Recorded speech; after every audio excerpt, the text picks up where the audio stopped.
नमस्कार। आज हम हजारी प्रसाद द्विवेदी के द्वारा रचित ललित निबंध शिरीष के फूल का अध्ययन करेंगे। लेखक कहता है कि आज मैं जिस वृक्ष के नीचे बैठकर कुछ लिख रहा हूं वह वृक्ष शिरीष है। धरती निर्धूम अग्निकुंड बनी हुई है, यानी आग उगल रही है। आसमान से भी मानो सूर्य आग उगल रहा हो।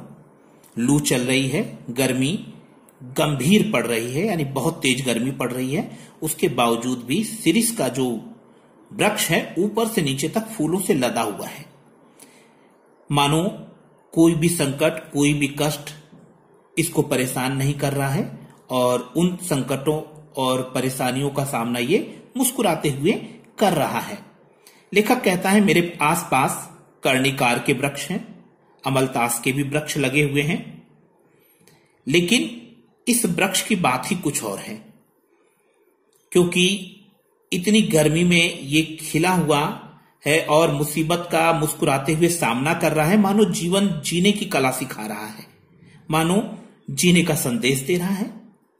कालिदास हुए या कबीरदास हुए, वो 10 दिन खिलना या 10 दिन की खुशी उन्हें पसंद नहीं।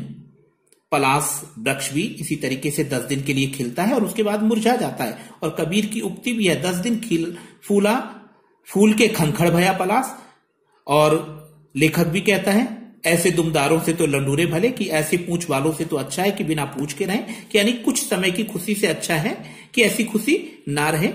लेकिन हम ये देखते हैं कि पलाश जो कि कुछ दिन खिलने के बाद मुरझा जाता है, बसंत में ही बस खिलता है। लेकिन शिरीष का जो वृक्ष है, इस पे जब फूल लगते हैं बसंत ऋतु में तो काफी लंबे समय तक उस पर बने रहते हैं और मानो कोई अवधूत हो, यानी सन्यासी हो।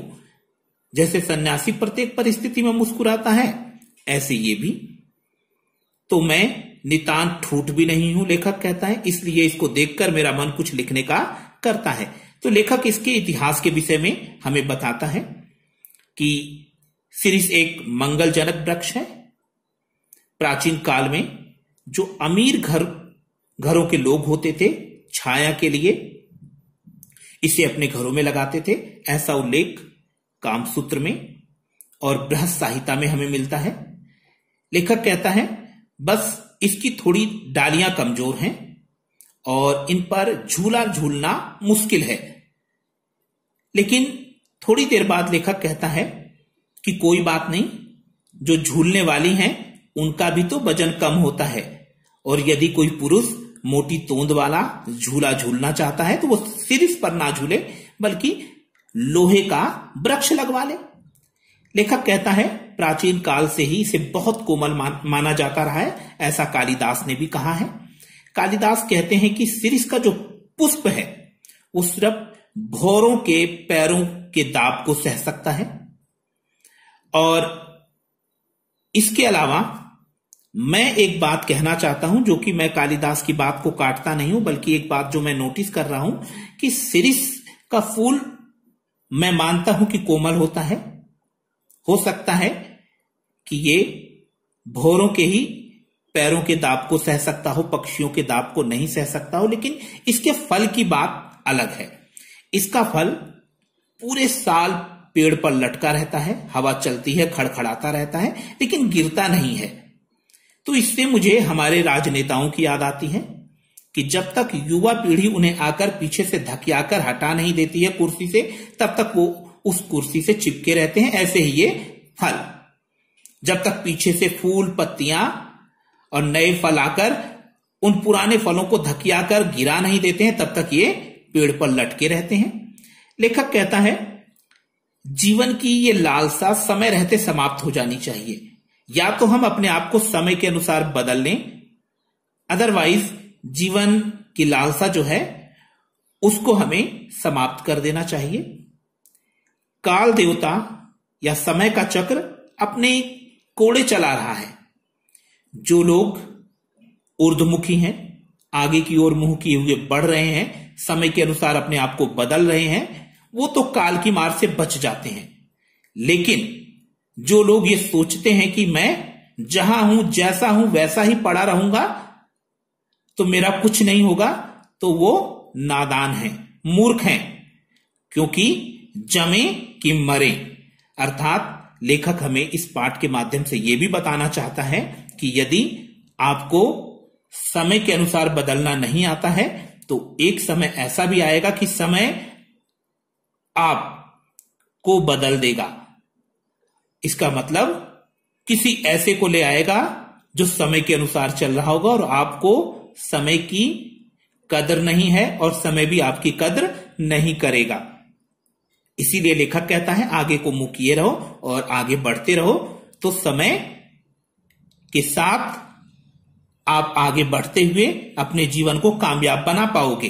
फिर लेखक हमें बताता है कि मैंने बोटनिस्ट से, वनस्पति शास्त्री से इस वृक्ष के विषय में थोड़ा जानना चाहा, तो बताता है कि ये आसपास के वातावरण से नमी लेता है और इसलिए मुस्कुराता रहता है। तो लेखक कहता है निसंदेह आसपास के वातावरण से नमी लेकर ही ये ऐसा कर सकता है और तभी इतने कोमल सुकुमार तंतुजालों को विकसित कर पाता है। फिर लेखक हमें कुछ और जानकारी देता है कि एक वज्जिका देवी थी जो कि 3 ही लोगों को कवि मानती थी, एक ब्रह्मा को, दूसरा वाल्मीकि को, तीसरा व्यास को, और कहती थी कोई और कवि होने का दावा करता है तो मैं उसके सर पर अपना चरण रखती हूं, यानी मैं उसे कवि नहीं मानती हूं। तो क्या इस तरीके की उल्हाना देने से क्या किसी ने कवि कर्म करना छोड़ दिया था या उन 3 के अलावा कोई और कवि नहीं बना? तो लेखक कहता है कोई फर्क नहीं पड़ता है, अगर कोई लजाए भी नहीं तो क्या उसे डांटा भी ना जाए? अगर कोई गलत काम कर रहा है तो उसे डांटने की आवश्यकता है, उसको इग्नोर करने की जरूरत नहीं है। अब लेखक हमें बताता है कि ये जो शीर्ष का वृक्ष है मानो कोई योगी है, कोई अवधूत है, तभी तो इतने शांति के साथ प्रॉब्लम का सामना मुस्कुराते हुए करता है। इसी तरीके का कुछ भजन कालिदास की कविताओं में भी देखने को मिलता है। इसी तरीके का भाव हमें कबीरदास के अंदर भी देखने को मिलता है। और लेखक कहता है दुनिया के जितने भी अच्छे लोग हैं या फिर दुनिया को अच्छी रचनाएं देने वाले हैं, दुनिया का भला करने वाले हैं, वो निसंदेह शिरीष की फूल की तरह ही अवधूत हैं। तभी तो उनके मुंह से सरस उक्तियां निकली हैं, क्योंकि वो लोग अनासक्त योगी रहे हैं, किसी से भी प्रभावित नहीं हुए हैं, फक्कड़ रहे, मस्ती में रहे और इसी कारण वो अपने कार्यों को अच्छे से संपादित कर पाए। अब लेखक कालिदास के विषय में बताता है कि कालिदास स्वयं भी एक अनासक्त योगी थे, यानी सुख दुख से अप्रभावित रहने वाले व्यक्ति, स्थिर प्रज्ञा वाले व्यक्ति, यानी उनका मन कभी विचलित नहीं होता था, और विदग्ध प्रेमी, विदग्ध यानी निश्चल प्रेम करने वाले व्यक्ति थे। तभी तो शकुंतला जैसा काव्य और मेघदूत जैसा काव्य वो लिख पाए, नहीं तो कोई अगर पक्षपाती व्यक्ति होता तो शायद वो ऐसा काव्य नहीं लिख पाता। लेखक कहता है कि एक बार कालिदास के जो रचना है शकुंतला, उसके नायक दुष्यंत शकुंतला की पिक्चर बनाते हैं, लेकिन वो चित्र अधूरा सा लगता है और बाद में जब उसके वह बालों में शिरीष का पुष्प लगा देते हैं चित्र में, तो वो चित्र पूर्ण सा दिखाई देने लगता है। तो लेखक मन स्थिति को, अनासक्त योगी को, स्थिर प्रज्ञता को, विदग्ध प्रेमी को कहीं ना कहीं इस तरह के फूलों से जोड़ते हुए हमें बताने का प्रयास करता है कि सुंदरता हृदय में विराजती है, वो बाह्य देखने की चीज नहीं है। फिर कालिदास के विषय में आगे बताते हुए वो कहते हैं कि कालिदास के समान कुछ अन्य कवि भी हुए हैं, जैसे सुमित्रा नंदन पंत हुए हैं, रविन्द्रनाथ टैगोर हुए हैं, और ये लोग भी ठीक उसी तरीके से हैं जैसे कि कोई किसान होता है। जैसे एक किसान सूखे हुए इक्षुदंड यानी गन्ने में से अपने लिए रस निकाल लेता है, ऐसे ही ये कवि लोग भी थे, चाहे वो कालिदास हो, चाहे वो सुमित्रा नंदन पंत हो, चाहे रविन्द्रनाथ टैगोर हो, ये लोग भी अपने लिए सुंदर सुंदर जो भाव है वो समाज से ठीक उसी तरीके से ले लेते थे जैसे एक किसान सूखे हुए एक छुडंड से अपने लिए रस ले लेता है। लेखक कहता है कोई भी स्थान अपने आप में समाप्त नहीं है, हमें उससे आगे बढ़कर शोध करना चाहिए और देखना चाहिए कि वो हमारे लिए क्या इशारा कर रहा है और वो हमें क्या दिखाना चाहता है। कोई भी सिंह द्वार ये नहीं कहता है कि मैं यहां समाप्त हो गया हूं, वो ये कहता है इस सिंह द्वार के अंदर आइए और देखिए मेरी सुंदरता इससे आगे है।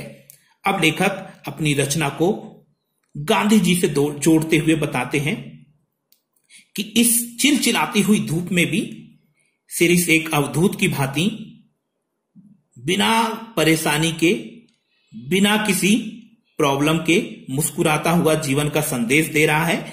ठीक इसी तरीके से गांधी जी भी थे, जो कि इतनी मारकाट, अगिनदाह, लूटपाट, खून खच्चर में भी अपने आप को इन चीजों से प्रभावित उन्होंने नहीं किया और सदैव सत्य और अहिंसा का साथ दिया और सदैव इन्हीं सत्य और अहिंसा की राह पर चलते हुए उन्होंने अपने जीवन को सार्थक बनाया। जिस तरीके से सिरिस परेशानियों से विचलित नहीं हुआ, ठीक उसी तरीके से एक वह बूढ़ा महात्मा था जो कभी भी किसी भी परेशानियों से विचलित नहीं हुआ और उसने अपनी राह नहीं छोड़ी। इस तरीके से हजारी प्रसाद द्विवेदी कहते हैं, हाय वह अवधूत कहाँ है, कहते हुए सिरिस के फूल में वो महात्मा गांधी को याद करते हैं। और इस तरीके से सिरिस के फूल नामक ये निबंध यहां समाप्त होता है और आशा करते हैं आपकी ये समझ में आया होगा। धन्यवाद।